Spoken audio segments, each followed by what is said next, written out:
Is in the hot seat after months of cooperation from the opposition. There are suddenly calls from the Conservatives in the bloc to give a fiscal update on the massive spending package, something the government has refused to do. There are calls from the NDP for the government to cancel a bill that would crack down on fraudsters for the Canadian Emergency Response Benefit. There's a controversy as to how much help the government is giving to provinces. The $14 billion has strings attached, and the premiers want those strings cut. So what's ahead? Let's find out. The Employment Minister Carla Qualtrough joins us. Always good to have you on the program. Hope you and the family are well. Let's just start with this fiscal update, because the parliamentary budget watchdog, who will join our program later, has repeatedly said your government should and could bring a fiscal update. He's done it. It's key for transparency. Why won't your government do that now? Well, Evan, we honestly believe that right now we're still at the point in the crisis where it would be far too speculative to do any kind of economic projections.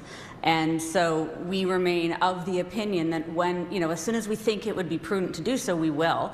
I can tell you from the point of view of my own emergency measures, I could tell you how much we are spending and projecting to spend kind of per month, but I can't tell you what the economic impact of that will be. Right now, we just don't think it's the right time. But, when is the right time for accountability and transparency? Why is that suspended in a crisis? The opposition are saying you won't give us a fiscal update. The Conservatives are saying you won't have the regular sitting of Parliament, so you've hamstrung opposition to do things like private members' bills, opposition days, debating legislation. That's been curtailed. I guess it's starting to look like, is your government saying, sorry, in a crisis, there's really not the time for transparency and accountability?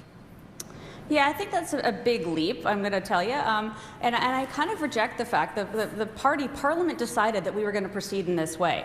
It's not like we unilaterally decided. We had a majority agree to go forward in this way. I feel like I'm being questioned all the time. I feel like, the bill that was not introduced ultimately on Wednesday, to my real disappointment on the disability side, we were absolutely prepared to debate that. The plan was, the agreed upon path forward was to debate on Wednesday afternoon.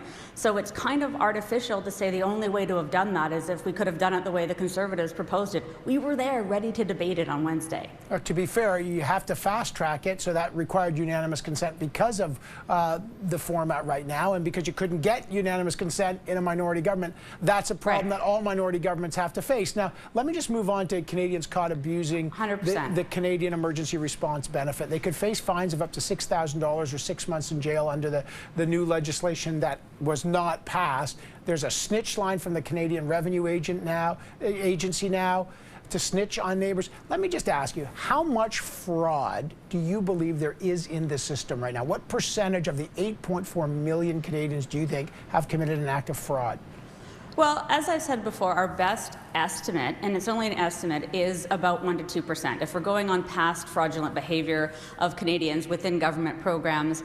But the reality is, because of the way we're doing our integrity and following up on applications, we'll have a much better sense once we do all the back-end work. In the meantime, though, we are not going after vulnerable people, as is being suggested by some parties. In fact, we're trying really hard to go after the people who are preying on vulnerable people.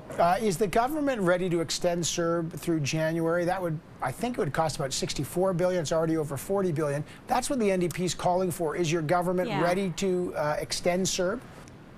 Well, first of all, let me give you the number. The number is about $17 billion a month. That's what CERB is costing the government of Canada, costing taxpayers.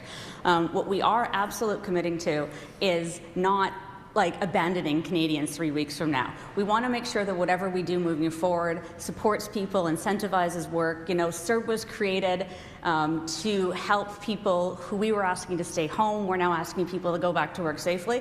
We will be supporting Canadians. We're working on the best way to do that, perhaps through CERB. In a way that doesn't disincentivize work and that keeps supporting people, because there won't be many jobs, but we want people to take the ones that are going to be out there. Do you have any idea why the CERB seems to be the economic raft most Canadians are using to ride out the economic flood, but the wage subsidy, as I understand it, I think the uptake is only about 10 or 15%, so it's way below what you expected. What's going on there? Why aren't people using the wage subsidy and they're clinging to the CERB life raft? Yeah, it's a really important question, and I had thought, and I think a lot of us had thought, that in creating the wage subsidy there'd be a natural transition from CERB to the wage subsidy of more people. People would be offered their jobs back. We would have more people. The wage subsidy costs and numbers would go up, and CERB costs and numbers would go down. That hasn't happened yet, and perhaps it will as we introduce better flexibility into the wage subsidy. What I'm hearing on the ground, kind of putting on my MP hat, is that we just don't know how many people we need. So as much as I can give somebody 75% of their salary, I don't know if I need 5 people in my shop right now or 25. So it's too unpredictable. We're going to keep people on CERB for another month and let it play out a little further. But I honestly don't know. I'm hoping that when we get the second wave of data from the second month, we'll have a better understanding of the actual numbers of transition from CERB to the wage subsidy. The other thing is the support for the provinces.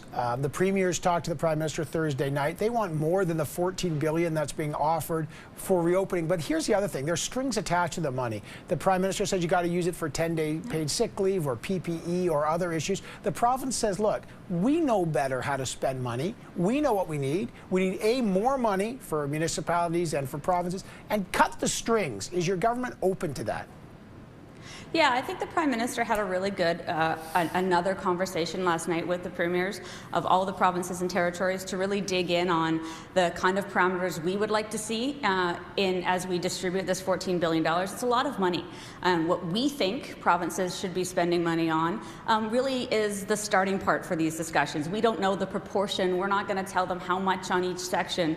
But as we do kind of the safe restart, these are the areas that, quite frankly, have been identified through working with the provinces, kind of understanding where they've asked us for help, the things they've indicated are priority areas for them.